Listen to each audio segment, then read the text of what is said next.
नमस्कार बच्चों, कैसे हो आप सब। आशा करता हूँ आप सब अच्छे होंगे। आज मैं आपके लिए लेकर आया हूँ कक्षा 8 विषय हिंदी का मॉडल पेपर, जो आपकी आने वाली बोर्ड परीक्षा के लिए मोस्ट इम्पोर्टेंट पर्सन रहेंगे।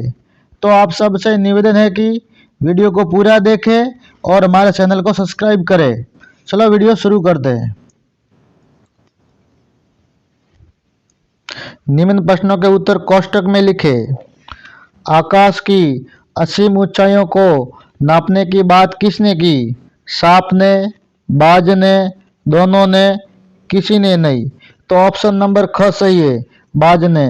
तो आकाश को असीम ऊंचाइयों से नापने की जो बात है वो बाज ने की थी।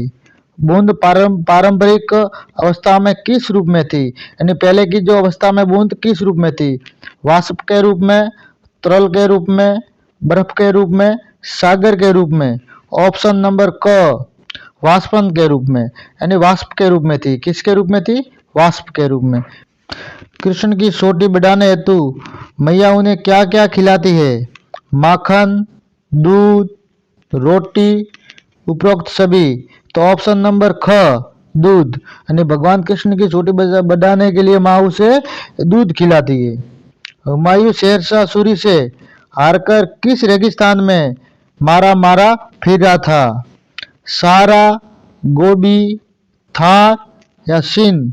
ऑप्शन नंबर ग सिंध, यानी हुमायूं शेरशाह सूरी से हारकर रेगिस्तान, कौन से रेगिस्तान में? तो सिंध के रेगिस्तान के अंदर घूम रहा था। अगला प्रश्न, रिक्त स्थानों की पूर्ति कोष्टक में दिए गए सही शब्दों से करनी है।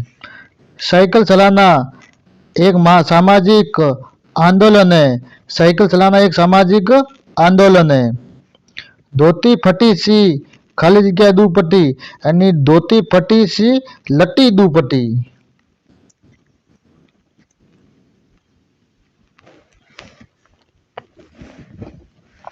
मनुष्य को दूसरों से मधुरता से व्यवहार करना चाहिए। चिड़िया की सोच में उड़ने की तैयारी है। चिड़िया की सोच में तिनका उड़ने की तैयारी में, यानी चिड़िया की सोच में तिनका है वो उड़ने की तैयारी में है। निम्न प्रश्नों के उत्तर लिखे। गांव में किसका मकान कुछ ऊंचे पर बना हुआ था? यानी उसी जगह पर। गांव में बदलू का मकान कुछ ऊंचे पर बना हुआ था। लेखक को इंजन के अंदर बैठने का अनुभव क्यों हुआ? बस में उत्पन्न शोर एवं कंपन के कारण अनुभव हुआ। यानी लेखक को अनुभव हुआ कि जो पूरा बस ही बज रही थी, इंजन के अलावा पूरी बस ही बज रही थी, इसलिए उसको अनुभव हुआ कि ये वो बस के अंदर नहीं, इंजन के अंदर बैठा है। दीवाने शब्द किन के लिए प्रयुक्त हुआ है? दीवाने शब्द देश के वीरों के लिए प्रयुक्त हुआ है। दीवाने शब्द किन के लिए? तो देश के वीरों के लिए। भारतवर्ष कानून को सदा किस रूप में देखता आ रहा है? यानी हमारा जो भारत देश है वो कानून को सदा किस रूप में देखता आया है? भारतवर्ष कानून को सदा धर्म के रूप में देखता आ रहा है, यानी कानून को हम धर्म के रूप में देखते हैं। चिड़िया सोच में तिनका दबाए उड़ने की तैयारी में क्यों है? हाँ, चिड़िया अपनी व बच्चों की सुरक्षा के लिए घोंसला बनाना चाहती है, इसलिए सोच में तिनका दबाकर उड़ने की तैयारी में है। चिड़िया अपनी और बच्चों की सुरक्षा के लिए सोच में तिनका बच्चों के लिए घोंसला बनाने के लिए वो तिनका दबाए उड़ने के लिए तैयार है। एक से अनेक गालियां कब हो जाती है? जब कोई व्यक्ति किसी को एक गाली निकालता है तब दूसरा व्यक्ति उसके जवाब में पलट कर गाली देने लगता है, तो इस प्रकार एक गाली से अनेक गाली में बदल जाता है। द्वारपाल ने श्री कृष्ण के पास जाकर क्या कहा था? द्वारपाल ने श्री कृष्ण को बताया कि द्वार पर दीनहीन दशा वाला एक ब्राह्मण आया है।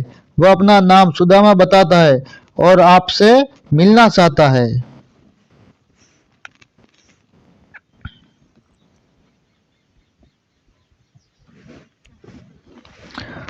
प्रारंभ में इस आंदोलन को चलाने में कौन कौन सी बाधा आई? प्रारंभ में इस साइकिल आंदोलन को चलाने में महिलाओं को अनेक कठिनाइयों का सामना करना पड़ा।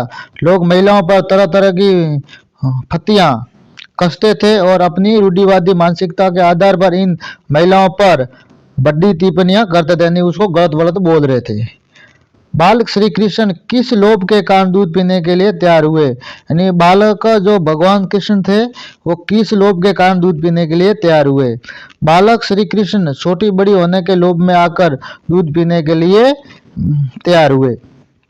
औंस की बूथ क्रोध और घृणा से क्यों कांप उठी। औंस की बूथ क्रोध और घृणा से इसलिए कांप उठी क्योंकि पेड़ों की जड़ों ने बड़ी निर्दयता से आनंद पूर्वक घूमने वाली बूंद को बलपूर्वक अपनी ओर खींच लिया। परिणाम स्वरूप पेड़ की जड़ों से पत्तियों तक पहुंचने के लिए वह 3 दिन तक परेशान हो रही थी, यानी बूंद थी वो जड़ा ने उसको प्यार से नहीं घृणा पूर्वक अपनी ओर खींच लिया और 3 दिन तक वो उसको पत्तियों तक पहुंचने में उसको समय लगा, इसलिए वो क्रोध से और घृणा से कांप उठी थी।